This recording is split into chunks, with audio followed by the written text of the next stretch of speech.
বহিরাগতরা ঢুকে বাংলাদেশ থেকে মুসলমানরা এসে রোহিঙ্গারা এসে পশ্চিমবঙ্গের জনবিন্যাস বদলে দিয়েছে, মুসলমানের সংখ্যা বেড়ে যাচ্ছে, পশ্চিমবঙ্গে হিন্দুদের হাতছাড়া হয়ে যাবে, এটা যে কেন্দ্রের শাসক রাজনৈতিক দলের ভাবনা, সেই ভাবনা কি কোথাও একটুখানি নির্বাচন কমিশনের মাথায় ঢুকে গিয়েছিল?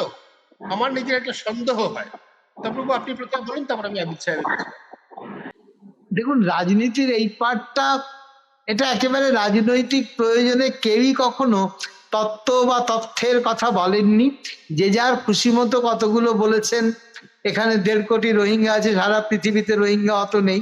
আমি সেসব তো, এটা তো ঠিক যে যেহেতু একটা সময়ে সবকটা বিয়ে একসাথে ছিল, ভারতবর্ষের অন্তর্গত, বাংলাদেশ এবং আমাদের পশ্চিম বাংলার মধ্যে সীমানা অনেক ক্ষেত্রেই কোনো ন্যাচারাল ব্যারিয়ার নেই, ফলে এরকম যে হয়েছে এতে কোনো ভুল নেই। লোক এসেছে, লোক গেছে, লোক থেকে গেছে, বিভিন্ন সময়ে তারা এসেছেন, এটাও ঠিক। শুধু মুসলমান এসছেন, হিন্দুরা এসছেন, যে কারণে সিএ করতে হয়েছে। রাজনীতিতে বারবার পশ্চিমবাংলার রাজনীতিতে এই প্রশ্ন উঠেছে, বড় হয়েছে। মমতা ব্যানার্জি নিজে এক সময়তে পার্লামেন্টে অটোয়ালকে কাগজ ছুঁড়ে মেরেছিলেন এই প্রশ্ন তুলে, যে এখানে প্রচুর বিদেশিরা এসে ভোটার লিস্টে নাম তুলে বসে আছে। এখন এগুলো নিয়ে কখনো যে খুব বেশি তথ্যভিত্তিক অনুসন্ধান হয়েছে তা তো নয়। যে যার খুশি মতো একটা করে সংখ্যা বলে দিয়ে গেছে, এত লোক ঢুকেছে, অত লোক ঢুকেছে।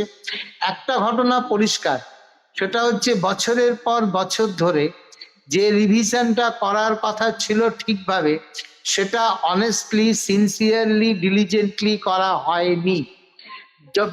কারা মারা যাচ্ছেন সেই ফর্ম ফিল আপ করে দিলেও গুরুত্ব দেয়নি, ওসব ফেলে রেখেছে, নিয়েছে।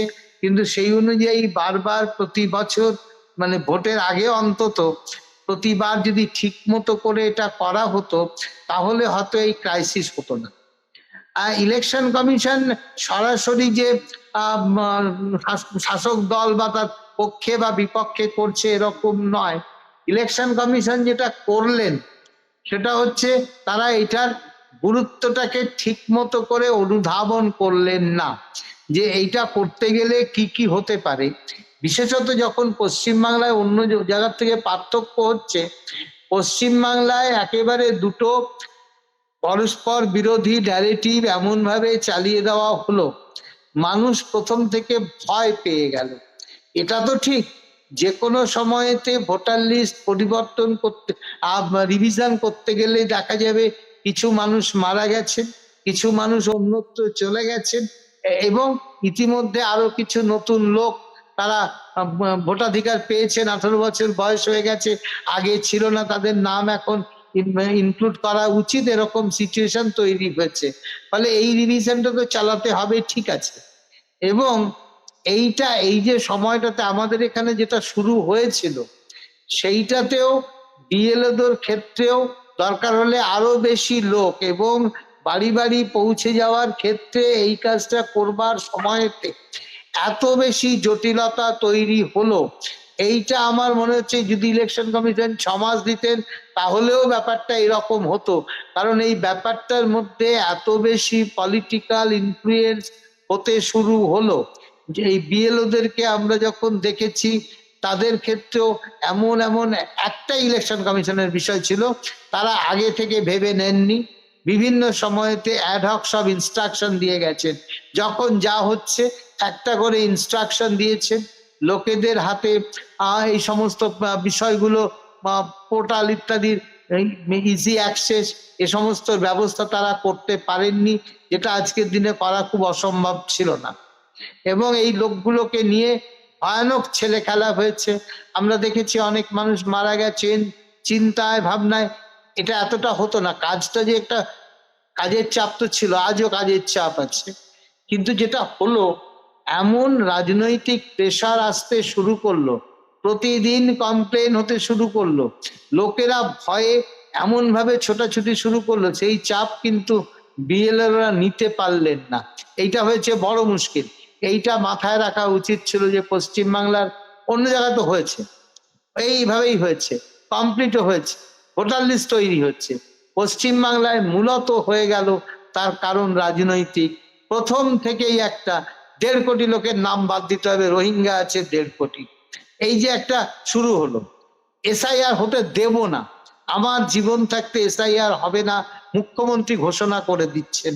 এই যে একটা অদ্ভুত সিচুয়েশন পশ্চিমবাংলায় তৈরি হলো, কেউ বুঝলেন না যে এটা গণতন্ত্রের ক্ষেত্রে এটা করতে হবেই। কিভাবে হবে সেটা নিয়ে লড়াই করো, এরকম না এরকম, পাঠালাম বাদ যাবে, তোমাকে কে বলেছে এটা 1.5 কোটি কি 1.5 লাখ? এই যে একটা শুরু হয়ে গেল ওইখান থেকে রাজনৈতিক লড়াই, তার ফলে কিন্তু পশ্চিমবাংলায় জটিলতা হয়েছে। এটার মধ্যে ইলেকশন কমিশন যেভাবেই করুন না কেন সমস্যাটা হতোই, আর একটু কম হতো এই পর্যন্ত যদি আরো আগে থেকে ওরা বুঝতেন যে এখানে আসলে এখানকার বাস্তবতাটা কি পশ্চিমবাংলার, তাহলে পারে আরো গুছিয়ে নামা উচিত ছিল। এবং সময়টা যেহেতু সময়টা শেষ হয়ে আসছে, ভোট একেবারে করে ফেলতেই হবে, একটা টাইম বাউন্ড পরিস্থিতি ছিল, সে প্রস্তুতি ওরা নেননি, এটা তো কোনো ভুল নেই। পশ্চিমবঙ্গে যে বিচিত্র রাজনৈতিক সংস্কৃতি আজকে, এখানে একেবারে দুটো মেরু ছাড়া অন্য কিছু মধ্যপন্থা কিছু নেই। এখানে হয় ওই 1.5 কোটি রোহিঙ্গা আছে, অথবা আমি কিছুতেই এসআইআর করতে দেব না। এই দুটো হচ্ছে রাজনৈতিক অবস্থা। তপনবাবু যেটা বললেন অত্যন্ত গুরুত্বপূর্ণ কথা, একটা শুদ্ধ ভোটার তালিকা সমস্ত রাজনৈতিক দলের কাগজে কলমে চাওয়া উচিত। তারপর সেই ভোটার তালিকাটা কিভাবে তৈরি করা হবে, প্রক্রিয়া কি, তা নিয়ে মতবিরোধ থাকতে পারে। আমি ভোটার তালিকা সংশোধন করতে দেব না, এটা যেমন একটা, আমি বলবো একটা মৌলবাদী রাজনীতির কথা, বা আমি ধর্মের কথা ভিত্তিতে বলছি, একটা ফান্ডামেন্টালিস্ট পলিটিক্স এর কথা। অন্যটা একটা ফান্ডামেন্টালিস্ট পলিটিক্স, 1.5 কোটি রোহিঙ্গা তাদের নাম বাদ দিত। এই আবর্তে বাংলার রাজনীতি কিন্তু বছরের পর বছর আটকে আছে। এটা কিন্তু পশ্চিমবঙ্গের একেবারেই ইউনিকনেস, একেবারেই বিশেষত্ব। আমি নিজে ব্যক্তি হিসেবে মনে করি, পশ্চিমবঙ্গের বাসিন্দা, ভারতের নাগরিক হিসেবে মনে করি আমাদের দুর্ভাগ্য যে আমরা এই রাজনীতির এই আবর্তের বাইরে আমরা বেরোতে পারি না।